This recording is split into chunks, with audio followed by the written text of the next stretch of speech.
प्यारे बच्चों, आज हम छठी कक्षा की पाठ्य पुस्तक रुचिरा भाग 1 का अष्टम पाठ सूक्ति स्तबकः पढ़ेंगे। सूक्ति का अर्थ है अच्छी बातें और स्तबकः का अर्थ है गुच्छा, अर्थात अच्छी बातों का गुच्छा। इस पाठ में श्लोकों के माध्यम से हमें अच्छी बातों के बारे में बताया गया है। पाठ को अच्छी तरह समझने के लिए पहले हम पाठ के शब्दार्थ पढ़ेंगे। पाठ के शब्दार्थ इस प्रकार हैं।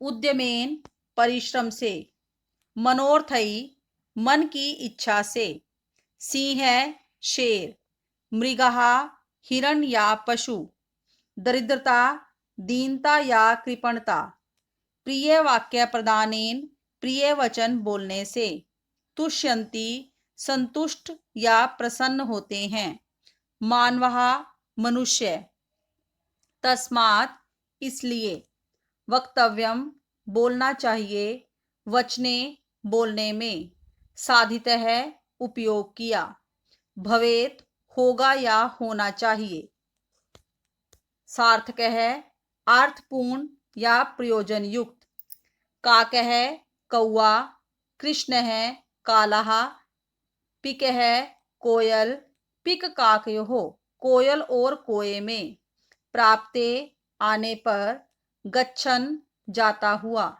पिपलिक है नर चींटी, याति जाता है, योजना नाम 4 कोसों का लगभग 12 किलोमीटर, शतानी 100, गच्छन न चलते हुए, वैन तेय है गरुड़। अब हम श्लोकों का अनुवाद पढ़ेंगे। उद्यमेन ही सिद्ध्यन्ति कार्याणि न मनोर्थै, न ही सुप्तस्य सिंहस्य प्रविशन्ति मुखे मृगः।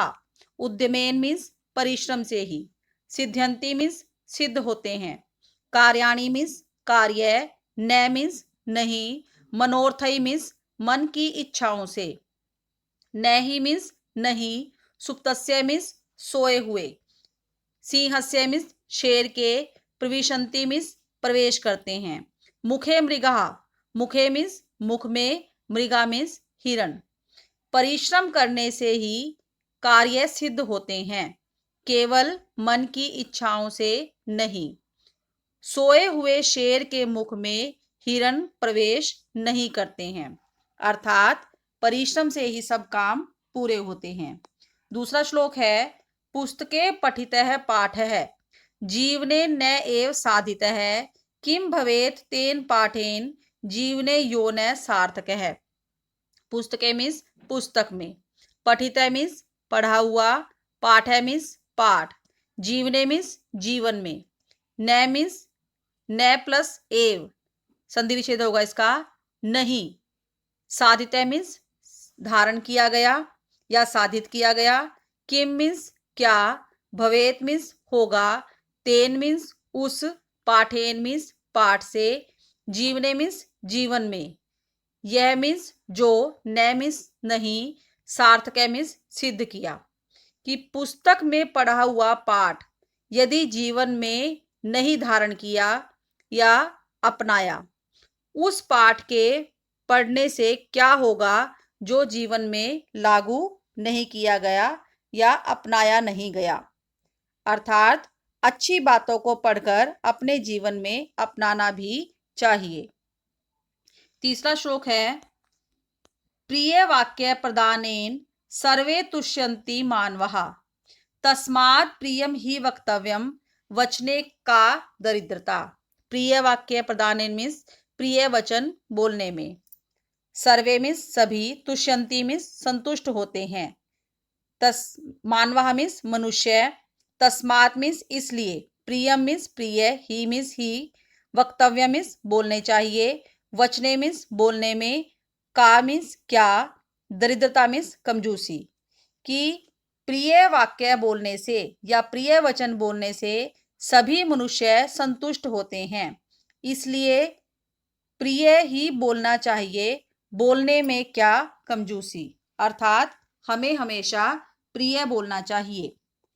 चौथा श्लोक है, गच्छन पिपलिकः याति योजना नाम शतान्य अपि ए गच्छन् वैन्तेयो अपि पदमेकम न गच्छति।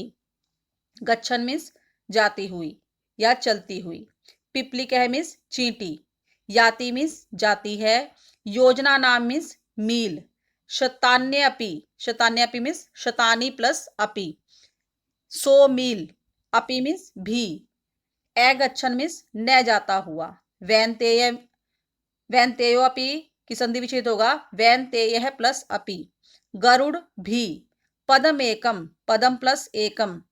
पदम मीन्स कदम, एकम मीन्स एक, न मीन्स नहीं, गच्छति मीन्स जाता है।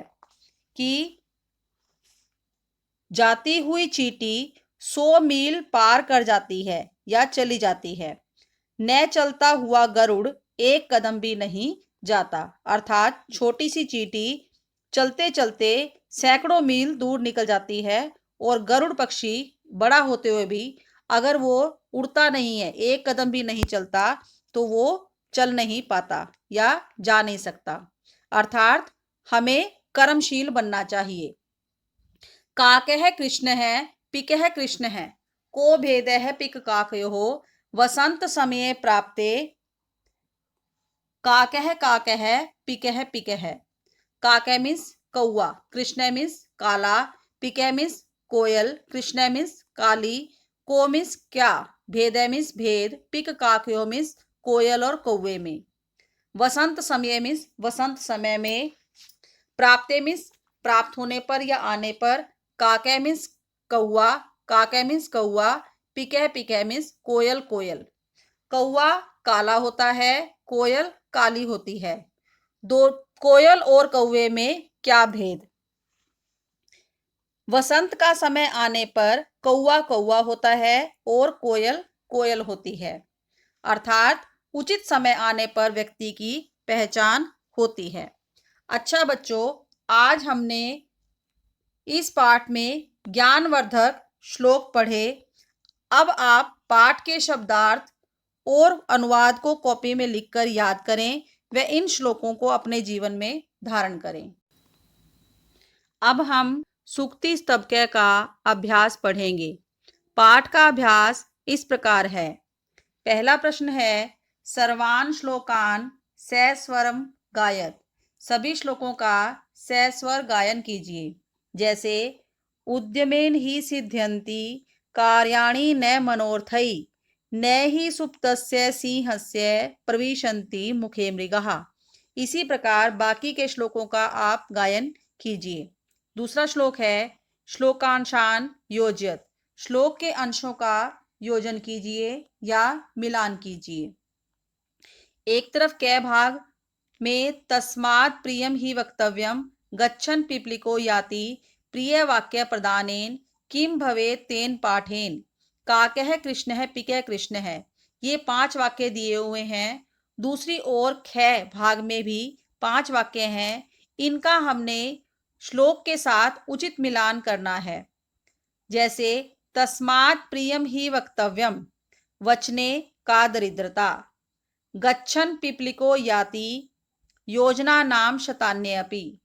प्रिय वाक्य प्रदानेन सर्वे तुष्यन्ति जन्तवः। किम भवेत् तेन पाठेन जीवने योने सार्थकः। काकः कृष्णः पिकः कृष्णः को भेदः पिक काकयोः। तीसरा प्रश्न है, प्रश्ना नाम उत्तराणि लिखत। प्रश्नों के उत्तर लिखिए। पूर्ण वाक्य में हमने उत्तर लिखने हैं। कै भाग है, सर्वे जंतवः केन तुष्यन्ति। सभी जंतु किससे संतुष्ट होते हैं या सभी प्राणी किससे संतुष्ट होते हैं। केन यहाँ पर प्रश्नवाचक शब्द है। इसके स्थान पर उत्तर होगा प्रिय वाक्य प्रदानेन। पूरे वाक्य में उत्तर होगा सर्वे जंतवः प्रिय वाक्य प्रदानेन तुष्यन्ति। ख भाग है, पिक काकयोः भेदः कदा भवति। कोयल और कौवे में भेद कब होता है। कदा यहाँ पर प्रश्नवाचक शब्द है। इसके स्थान पर उत्तर होगा वसंत समये। पूर्ण वाक्य में उत्तर होगा पिक काकयो भेदः वसंत समये भवति। गै भाग है, कह गच्छन् योजना नाम शतान्य अपि याति। कौन जाता हुआ सैकड़ों योजन चला जाता है। कह यहाँ पर प्रश्नवाचक शब्द है। इसके स्थान पर उत्तर होगा पिपलिकः। पिपलिकः गच्छन् योजना नाम शतान्ये अपि याति। घ भाग है अस्माभिः किं वक्तव्यम, हमें कैसा बोलना चाहिए, किस प्रकार बोलना चाहिए। किम यहाँ पर प्रश्नवाचक शब्द है, इसके स्थान पर उत्तर होगा प्रियम। पूर्ण वाक्य में उत्तर होगा अस्माभिः प्रियम वक्तव्यम। चौथा प्रश्न है उचित कथनानां समक्षम आम, अनुचित कथनानां समक्षम न इति लिखत।